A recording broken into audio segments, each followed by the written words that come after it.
গাজলে স্বনির্ভর গোষ্ঠীর মহিলাদের সেলাই প্রশিক্ষণ সম্পন্ন, আত্মনির্ভরতার পথে 450 জন মহিলা। মালদার গাজল ব্লকের স্বনির্ভর গোষ্ঠীর মহিলাদের পাশে দাঁড়ালো স্থানীয় ব্লক প্রশাসন। 1 মাস ব্যাপী সেলাই প্রশিক্ষণ কর্মসূচি সফলভাবে শেষ হলো আজ।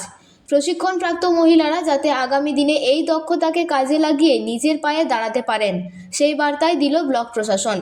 এই প্রশিক্ষণ কর্মসূচিতে উপস্থিত ছিলেন গাজল ব্লকের জয়েন্ট ভিডিও সুব্রত শ্যামল, গাজল ব্লক উৎকর্ষ বাংলার ইনচার্জ অমিত হালদার সহ অন্যান্য আধিকারিকরা। জানা গিয়েছে, গাজল ব্লকে অন্তর্গত 15টি গ্রাম পঞ্চায়েতের মোট 450 জন মহিলা 1 মাস ধরে 2টি পৃথক স্থানে সেলাইয়ের প্রশিক্ষণ নেন। আজ প্রশিক্ষণের শেষ দিনে অনুষ্ঠান স্থলে উপচে পড়ে ভিড়। প্রশিক্ষণ শেষে মহিলারা স্কুলের পোশাক, নাইটি সহ বিভিন্ন ধরনের পোশাক তৈরি করে উপার্জনের সুযোগ পাবেন। এই কাজে আনন্দধারা প্রকল্পের মাধ্যমে ঋণ দেওয়ার ব্যবস্থাও করা হবে বলে জানানো হয়েছে। এই উদ্যোগে খুশি প্রশিক্ষণপ্রাপ্ত মহিলারা। তাদের আশা, এই প্রশিক্ষণ তাদের জীবনে নতুন দিশা দেখাবে এবং আর্থিকভাবে স্বাবলম্বী হতে সাহায্য করবে।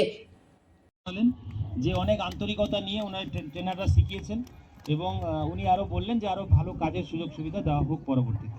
তো ওনার জন্য একটু জোরে হাততালি। এরকমই প্রোগ্রাম করে আমি তাও উনি আমার স্যার হন যেহেতু, আমি তাও নিশ্চিত হয়ে নেবো স্যারের কাছ থেকে। শুধু কষ্ট করে আসবেন, বড়ভাবে আবার সবাইকে ডেকে আমি মেশিন দেবো। কিন্তু এই তফাৎটা কে করে দিল? আনন্দধারা। তাহলে এখনও আমার হিসেব অনুযায়ী এখনও প্রচুর দিদি আছেন যারা আনন্দধারার বাইরে, আনন্দধারা করেন না, আনন্দধারার সদস্য নন, অর্থাৎ দলের সদস্য নন। এই দলে আনার জন্য আপনাদেরকে দায়িত্ব নিতে হবে। আনন্দধারাকেও কিছু রিটার্ন দেওয়ার তো দরকার আছে নাকি? যে আনন্দধারা আপনাকে যখন এতভাবে পাশে আছে, আপনারও তো আনন্দধারার পাশে থাকা উচিত, হ্যাঁ কি না?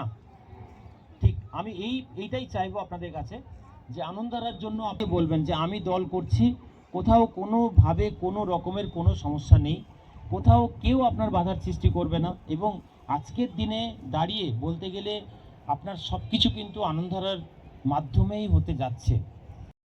যখন আপনি অনলাইন সে সংস্থা বা বাইরে ধরুন কলকাতা বা দেখবেন মোবাইলে অনেক দিদিরা কিন্তু শাড়ি বিক্রি করে, পাশের বাড়ির লোক জানে না কিন্তু যে ওই দিদির ওখানে হয়তো শাড়ি বিক্রি হয়, কিন্তু কলকাতা থেকে হয়তো তার অর্ডার আসে কি না? এই খবর তো দেখেছেন নিশ্চয়ই আপনারা। অর্থাৎ আপনি কতজনের কাছে পৌঁছতে পারলেন এটা ম্যাটার করে। তাই আপনার কাজটা শিখলাম, এই কাজকে কিন্তু আরো বড় ক্ষেত্রে নিয়ে যেতে হবে। আমি মহাশক্তি মহিলা সংঘের আমি চেয়ারম্যান।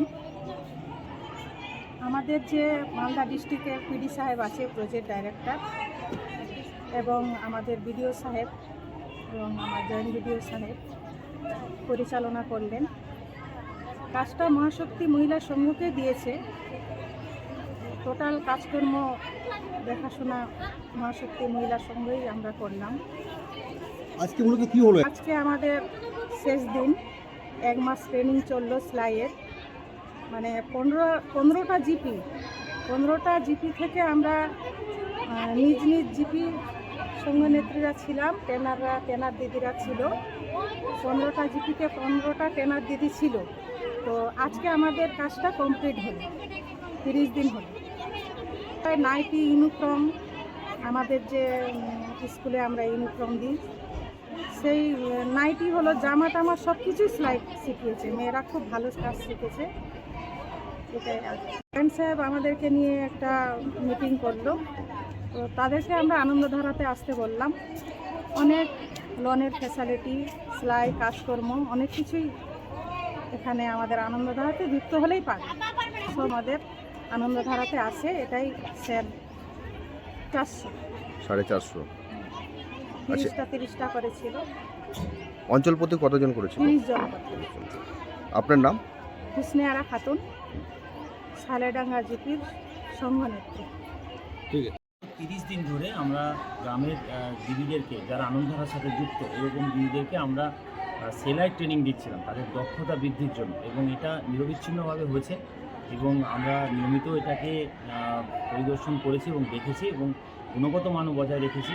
এবং এই দিদিরা আজকে ট্রেনিংয়ের শেষ দিন ছিল তাই দিদিদের সাথে আমরা একটু বিশেষ সভা করলাম তাতে, এবং দিদিদেরকে আশ্বস্ত করলাম এবং অনুপ্রাণিত করলাম যে যাতে আরও ফিউচারে যাতে আরও ভালো কাজ করে নিজেদের আরও আয় বাড়ানো এবং সমাজে এবং নিজেদেরকে আরও আর্থিকভাবে সমৃদ্ধশালী করা এবং যেটা সামাজিকভাবে ওদেরকে আরও উন্নত করাই ছিল আজকের ট্রেনিং। এবং এই দীর্ঘ ট্রেনিংয়ে আমাদের সাথে অনেক ট্রেনার যুক্ত ছিল, আমার বিভিন্ন সংঘের দিদিরা, সিএসপিরা যুক্ত ছিল। আমি সবাইকে আন্তরিকভাবে ধন্যবাদ জানাচ্ছি এবং তাদের উদ্যোগে এবং আমাদের গাজল ব্লক প্রশাসনের উদ্যোগে এটা আজকে সুন্দরভাবে হয়েছে এবং আজকে 30 দিন, আজকে 30তম দিন আজকে শেষ হলো।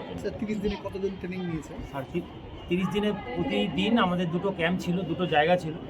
একটা আমরা দূরের গ্রাম পঞ্চায়েতগুলোর জন্য একটু দূরে ভেন্যু করেছিলাম, তাদের এখানে 6টা গ্রাম পঞ্চায়েত ছিল, বাকি 9টা এখানে ছিল। ওদেরকে নিয়ে আমরা পুরো ট্রেনিংটা করেছি এবং মোট প্রতিটা গ্রাম পঞ্চায়েত থেকে 30 জন করে মোট 450 জন এই ট্রেনিং নিয়েছে। ঠিক আছে। নমস্কার, আপনারা দেখছেন সংবাদ বাংলা, সত্যের সাথে সত্যের পথে, সঙ্গে আমি কোয়েল।